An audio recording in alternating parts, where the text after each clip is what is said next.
আরে কারেন্টের শর্ট মারতেছে কি লিগা? ওরে মারে মা, হে আল্লাহ, আমার সাথে কেন এমন হইতেছে? মসজিদে কেন বারবার কারেন্ট মারতেছে? ইমাম সাহেব, জি ভাই বলেন। আমি যখনই মসজিদের ভিতরে ঢুকতে চাইতেছি তখনই আমার কারেন্টের শর্ট মারতেছে। কি কারেন্ট মারতাছে মানে কি? ভাই দাঁড়ান, আপনি কি এই লোকটাকে চিনেন?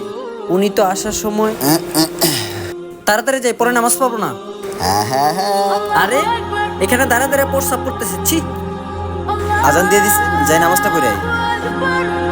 বুঝছেন হুজুর, খুবই আফসোসের বিষয় ভাই, আপনি নাপাক শরীরটা নিয়ে এত বড় মসজিদের ভিতরে প্রবেশ করতেছেন। আর হ্যাঁ ভাই, আপনি কি জানেন না আল্লাহ তাআলার পাঠানো ফেরেশতা ওই লোকের সাথে থাকে না যে লোক নাপাক থাকে? আর হ্যাঁ ভাই, আরেকটা কথা, আল্লাহ তাআলা পবিত্র কোরআনে বলেছেন, নিশ্চয়ই আল্লাহ তাআলা পবিত্র ব্যক্তিদের পছন্দ করেন, নাপাক ব্যক্তিদের নয়। হুজুর আমার ভুল হয়ে গেছে, আমার মাফ করে দেন। ভাই মাপ আমার কাছে নয়, মাপ আল্লাহ তাআলার কাছে চান, ঠিক আছে? ভিডিওটি কেমন ছিল কমেন্টে অবশ্যই বলবেন।